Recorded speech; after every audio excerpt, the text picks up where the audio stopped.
Yeah, so let me acknowledge the Most High God in our midst today, right? We are gathered in His name.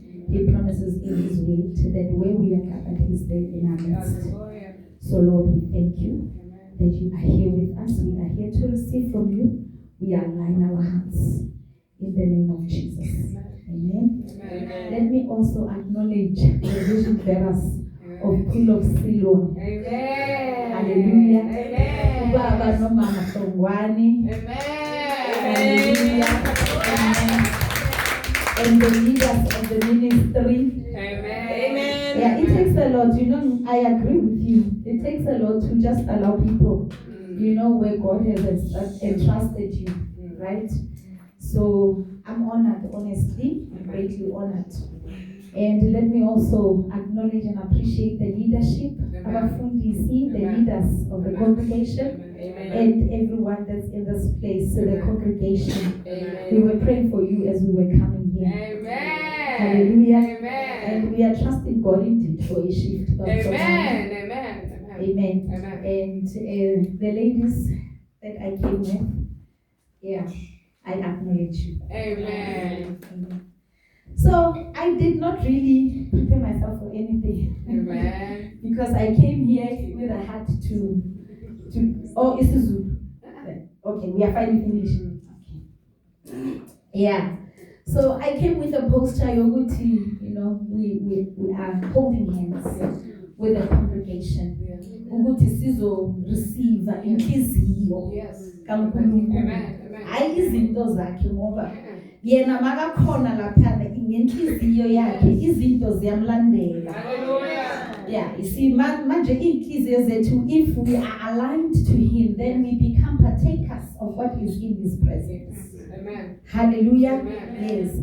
So, but I'll just share the scripture here, and I'm asking the Lord because there is a preacher. Yes. Please intercede for me so that I just give a word of encouragement and I leave. Please intercede for me. Amen. Amen. Yeah, so I think, when you came for this, I wanted to read something else, but immediately you spoke. There is something that's in my heart for today. As we are praying and preparing to come here, that's just strong in my heart is to experience the depth of God or the heart, the deep things. And that's what I've been praying for, and we are trusting God that indeed He will come through for us, right? But then the scripture He just laid in my heart in Genesis 28, right? I will just briefly read it and allow the Holy Spirit to minister through me, because from verse 11, okay, we can read from verse 10. Now Jacob went out from Beersheba and went toward Haran. So he came to a certain place and stayed there all night, because the sun had set. And he took one of the stones of that place and put it at his head, and he lay down in that place to sleep.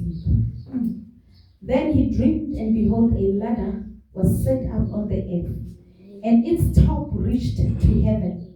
And there the angels of God were ascending and descending on it. And behold, the Lord stood above it and said, I am the Lord God of Abraham, your father, and the God of Isaac. The land on which you lie, I will give to you and your descendants. And your descendants shall be as the dust of the earth. You shall spread abroad to the west and to the east, to the north and the south, and in you and in your seed all the families of the earth shall be blessed. Behold, I am with you, and will keep you wherever you go, and will bring you back to this land. For I will not leave you until I have done what I have spoken to you. Then Jacob awoke from his sleep and said, surely the Lord is in this place, and I did not know. Amen. Hallelujah. Amen. So what we gather from this scripture, or from this passage that we have read, so you know Jacob was running away from his hometown and from his family after he had received the birthright of Esau. Ne? But that was divine orchestration. And it's Jacob, even as he was born with the destiny of being up before Esau, or being above Esau, right? So all of that, he was running away, but it was all divine orchestration. Now as he ran, he comes across this place, and he let's say he was tired and he's sitting there, and he takes one of the stones that was in that place. Amen. Right? Amen. And he takes that stone, he lies on it. He puts his head on it, right? Now, when we look at this part here, these stones, you can go back to Genesis 12. You will realize where Jacob was. It was the very place where Abraham had initially built an altar unto the Lord. When Abraham got out of his land, out of his people, and going to where God was taking him, he got to that place and he built an altar there. But before he built an altar, Abraham walked the territory, right? And after walking the territory, God appeared to him. He had an encounter with God. Amen. Before he built the altar, he had an encounter with God. And after that, he built an altar there to transact with God. He saw that that was a place to transact with God. Right? And he built an altar, a place of transacting with God. Amen. So when we say we're raising an altar, we are raising a platform for heaven to penetrate earth, and for earth to behold heaven. It's like a gateway. Now Jacob comes to this place as he was also coming out from his father's people, from his father's house, and he is heading to destiny.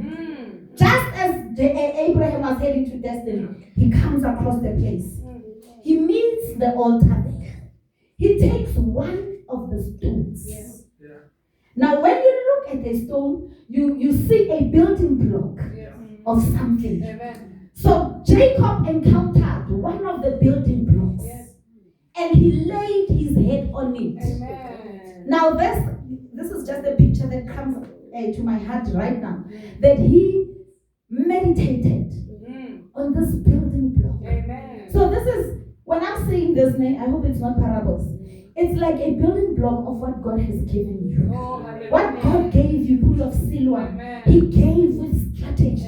He gave with pillars. He gave with building blocks. What we are seeing here, we are seeing a Jacob that looks at one of the building blocks and sits on it, rests on it, until he himself comes to the same place where you were at, or where the fathers were at, right? Until he comes to the place of encounter. So this is the word that the Lord had laid in my heart. The people of Siloam encounter is your portion in this season. Not only for Mamfundis and Mfundis, but what God has given them, they bring it to you.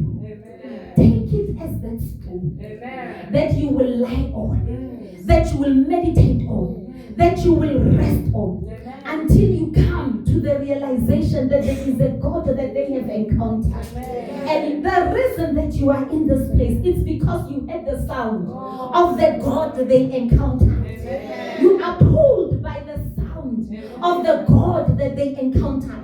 But your portion is to not only hear what they have heard, but to experience the same God that they have encountered. But how to experience it? Take the stones that God gave them as they were building the structure, the vision. Take the stone and rest on it. Meditate on it so that you yourself can become unlocked. So that you start experiencing the God that they encountered. See what Joseph says in verse 16. He says, when he awakes, when he comes to the realization, he says, surely the Lord is in this place. And I did not know until you engage certain principles